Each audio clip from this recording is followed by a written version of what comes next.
We hear a lot about psychedelic-assisted therapy, but 3 out of 4 people who choose to consume psychedelics do so at home or in nature with friends or loved ones.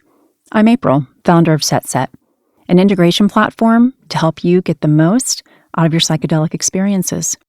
The podcast episode you're about to listen to may reference one of my previous shows, The High Guide or How to Do the Pot, because I've been a trusted source in cannabis and psychedelics since 2015. I invite you to visit getsetset.com and sign up for our newsletter to receive your free guide on set and setting to make the most of your next psychedelic journey. This podcast discusses cannabis and is intended for audiences 21 and over.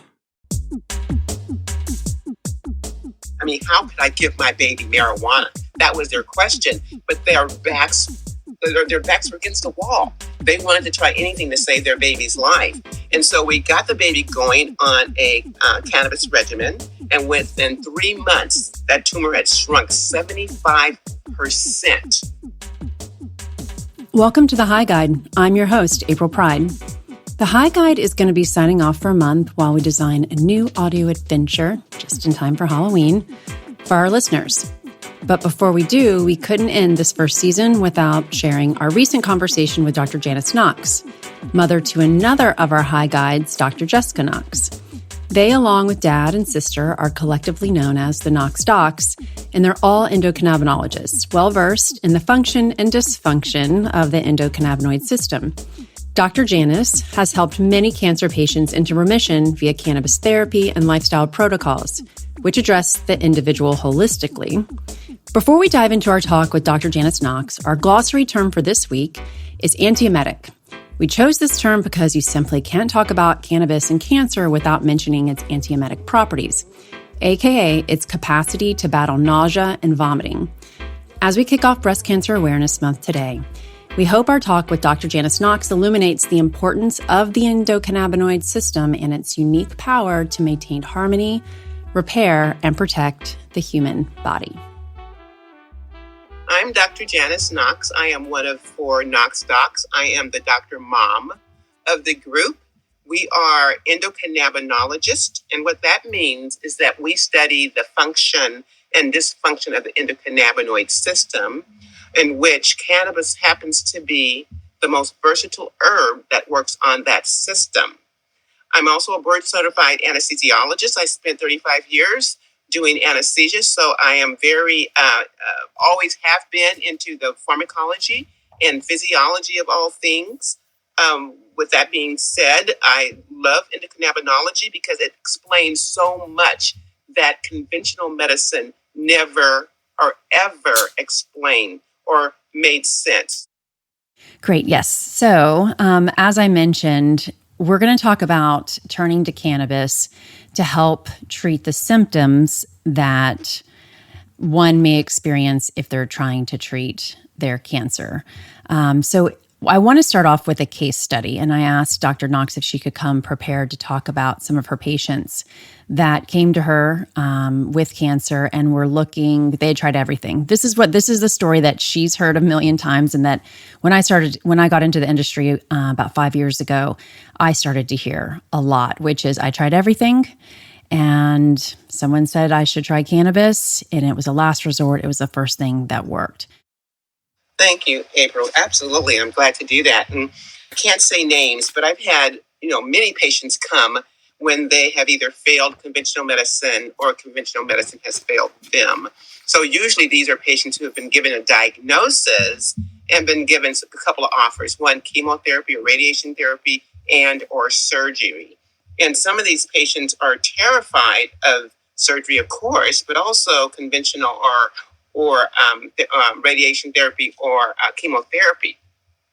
A patient in particular was a nurse, and she had a diagnosis of stage 2 cancer, which means it was pretty well confined. And at that time received chemotherapy and radiation therapy and had remission, to only have the cancer come back 3 years later and come back with a force. metastatic stage 4 cancer, which means it was everywhere. It was in her sternum, it was in her spine, it was in her liver, it was in her lungs.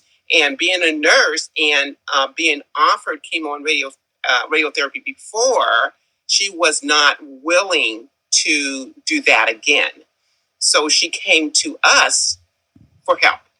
Now, one of the things I do want to say about when we take care of a patient as endocannabinologists, studying the function and dysfunction of the endocannabinoid system, let me say this. Every single human being or creature has an endocannabinoid system except the insect. We all have this ancient system, and it's made up of certain receptors, 2 in particular, CB1, CB2 receptors, that are found all over the body, in every organ, in every tissue.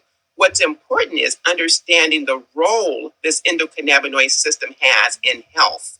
When the system's main job, number one job, is to maintain harmony or balance between all the physiological systems. Number 2, to repair, and then number 3, to protect. So maintain harmony, repair, and protect. And when we have dysfunction of that system, that's when we start to see disease processes. So cancer is a endocannabinoid system excess, which means in those cases, we see an upregulation of these receptors. So this lady is coming to me with stage 4 cancer, which means she has an endocannabinoid system dysfunction, which is categorized as endocannabinoid system excess. And what we see again in those patients, upregulation in those receptors, sometime upregulation in the endocannabinoids. Those are the cannabinoids that the body makes that work on those receptors. And it's usually an indication of how aggressive her cancer is. So coming to me as a patient, RN, I felt very comfortable that she would be able to follow a regimen. And this is the other thing that needs to be stressed. The FDA has approved only 2 treatments so far for the side effect or adverse effects of chemo and radiotherapy in cancer patients. They have not approved any cannabis product for treatment, just for the severity of the chemo and radiation therapy, which is pain, insomnia, nausea and vomiting, weight loss. Well, she was ready for something different. She wanted to turn that cancer around. She wanted to live. But here's the thing. It's not just about THC and CBD. So treating her, what we look at first is her disease process. What are the tissues that are involved? What receptors are we dealing with? And then what is the best cannabinoid to treat that? But it's a bigger picture than that, right? It's a holistic, total lifestyle that we're looking to address. And doing this, we were able to turn her metastatic cancer around in a matter of 6 months, where after going to get re-scanned, get another MRI scan, they found no disease process. Once again, they saw no tumors. So she had a complete turnaround. She was not on chemotherapy or radiation therapy. What she followed was a specific protocol using cannabinoids and terpenes that fit her particular picture. Thank you for that level of detail. I have a question. So she decided not to have chemo or any kind of radiation as therapy. She had done that in the past and did not want to do that again. So she was asking to be on a regimen that was about lifestyle and included cannabis or cannabinoids. But that's not usually the type of patient you see, right? You're seeing a patient that is using cannabis in at the same time that they are also being treated with radiation or with chemotherapy. Is that right? Yes and no again. Most of these patients, once again, they come in because they don't have any hope. They're hopeless and they want to live. And many of them are looking for answers or questions, and they have questions whether they should take the chemo or radiotherapy, or maybe they've done it before and don't want it again. I, as an endocannabinologist, have to tell them that, the combination, and it depends on the cancer that we're treating, but the combination of chemotherapy, some chemotherapy drugs, and cannabinoids are 1 + 1 greater than 2. So we have patients who are afraid to use chemo or radiation therapy. We have patients who are afraid not to, and I have to give them that kind of information and help them to make the right decision. All of them are forever coming to get cannabis therapy. Some of them have been sort of dissuaded by their oncologists at times who do not believe in cannabis therapy. And so they're coming for a second opinion. But what I usually will do in that case is ask to talk to their oncologist or send their oncologist an article about cancer therapy and cannabis therapy. And do you work alongside with the doctor that's treating them for cancer, the other doctor that's treating them for cancer? Yeah, I'm so curious what that relationship is like. Yeah. Oh, yes. There are those who will call right away because they want to learn more. They want to know what cannabis can do because their patients are coming to them, asking them. And we have to ask our colleagues, your patient's going to come and ask you, what are you going to tell them? Then there are those who poo-poo it and want absolutely nothing to do with it. I had another case. This time was a baby who had a glioblastoma, and the parents were sent home and told that there was absolutely nothing that they could do for this 3-month-old baby who had this growing tumor, and they'd given the baby radiation therapy. So the parents came to me, never had used cannabis ever, very religious family, and were terrified to use cannabis. I mean, how could I give my baby marijuana? That was their question, but their backs were against the wall. They wanted to try anything to save their baby's life. And so we got the baby going on a cannabis regimen. And within 3 months, that tumor had shrunk 75%. They went back to the oncologist and told them they could not attribute it to cannabis, of course. So we get those as well who will see results but refuse to acknowledge that cannabis had any part in it. So that the first two stories that we've heard now are people that have come to you and are not under any other type of treatment. That's correct. And cannabis did work for them, even though cannabis is not approved to treat cancer. Yes, that's correct. In the first case, we did a documentary on her. So her documentary is going to come out on her case because she was so thrilled with her results. But we know, of course, we've had various, results with patients. Some do really well, some do not do so well. But mostly it's, there's no way we can predict how well a person's going to do. And we don't have that crystal ball. We don't have it. And we do tell them their oncologists do not have it either. So you're not going to hurt yourself with trying cannabis. If you haven't tried cannabis, even if your cancer is not one of the most studied cancers, I think you do yourself a disservice not to consider using cannabis. It just may help you. It just may give you that extra you need to turn that picture around. But I do want to say it's not just about cannabis. When we're treating these patients, we're putting them on an entire protocol, a lifestyle protocol. So it's not just about cannabis. We're dealing with that endocannabinoid system that is influenced by so many factors: genetics, aging, of course, pharmaceutical drugs, nutrition, and then environmental stressors. There's so many things around us that affect that endocannabinoid system. It's like if we only used cannabis and didn't consider the other things, the other effectors, then it's like putting a Band-Aid on an owie and getting dirt under it anyway. You're not doing much good. So we do use an entire protocol when we're approaching these cancer patients. And as you mentioned, 3 months for the baby, 6 months for the first patient that you mentioned. Is there a timeline that you're typically finding that you're working with cancer patients until they start to see either results in that they're going into remission or a tumor has shrunk or, yeah? Yes. We usually tell them we expect to see some results within 4 to 6 weeks.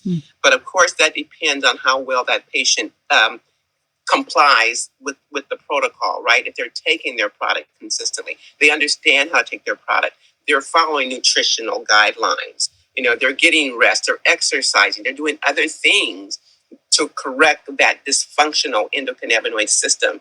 And if we can get patients to comply, then those patients do well, and we do see those results fairly quickly. And when you say they can expect to see results in 4 to 6 weeks, that depends on the results that the outcome that they want, whether it's for symptoms of a more traditional treatment or a more Western treatment, chemo or radiation for those symptoms to subside, or a retardation in tumor growth. Are those two outcomes that they could expect to see results within 4 to 6 weeks? What does that look like? Oh, absolutely. One of the things we ask these patients, and you have to be aware, we're doing a full history and physical, just like you would do in a conventional doctor's office. And one of those questions is, what are your goals? What do you want to get out of this therapy? And we let them tell us what they want. And then we help design a program that will let them achieve, that outcome. Now, what is really important is the family relationships or friend relationships. Who do they have supporting them that help them do this amazing change? And usually when I'm talking to a patient and their family is involved, I let the family know that they have a part to play in it as well, their own particular health.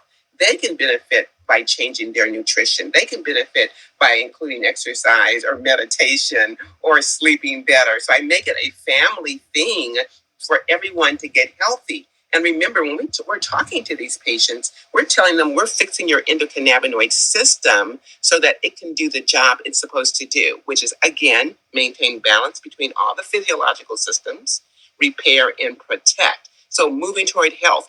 Is there a protocol for a certain pathology, how those cells look? And you say, okay, we definitely start with limonene and CBD for this. Can you talk? Yeah, what does that look like? What is the protocol that's starting to take shape after, you've been working with these patients for almost a decade?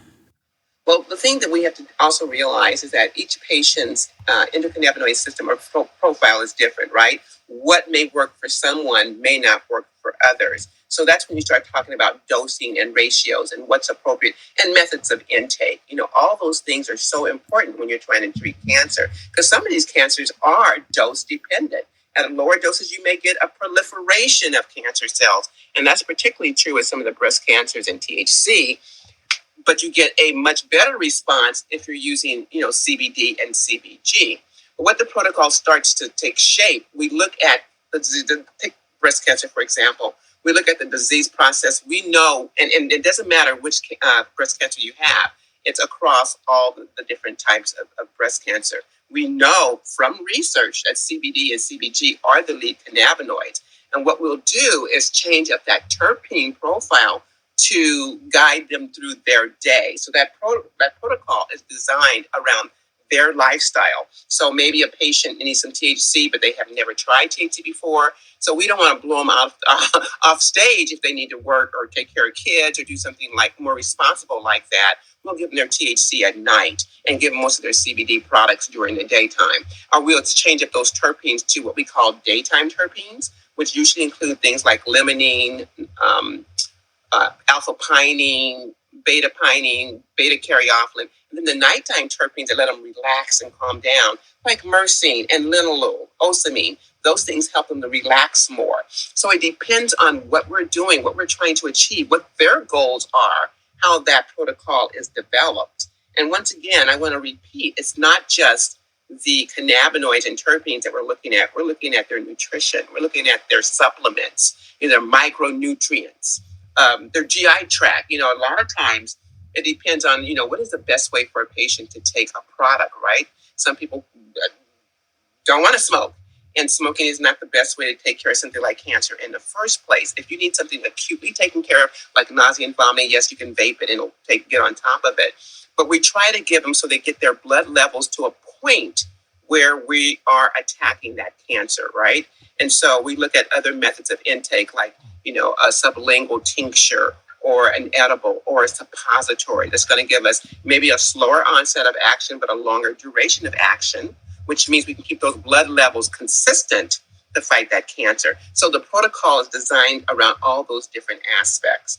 Who is the patient? What are their goals? What is the best method for them to take their product? What else do we have to deal with? Do they have a healthy GI tract if they choose an edible? And anymore, I will tell anyone how important that GI tract is, because it is the doorway to everything else. So I'm putting these patients on like a good pre and probiotic as well to get that gut healthy enough, because that microbiome plays a key part in their getting healthy, right? So the protocol will cover many different things. Let's feed and nourish the endocannabinoid system, in the bigger picture, the endocannabinoidome, so that we can ward off disease processes. We don't want to wait until someone gets sick and then we're trying to bring them back to health. We want to support wellness across the board. As we continue to gain understanding on the intricacies of the endocannabinoid system, pioneers in the field, such as Dr. Janice Knox and her family, cannot be thanked enough for their commitment to helping people better understand and fight diseases such as cancer. While not too long ago, we didn't know the endocannabinoid system existed. Now that we do, how to engage it properly and maintain harmony, repair, and protect the human body appear more essential to our future than ever.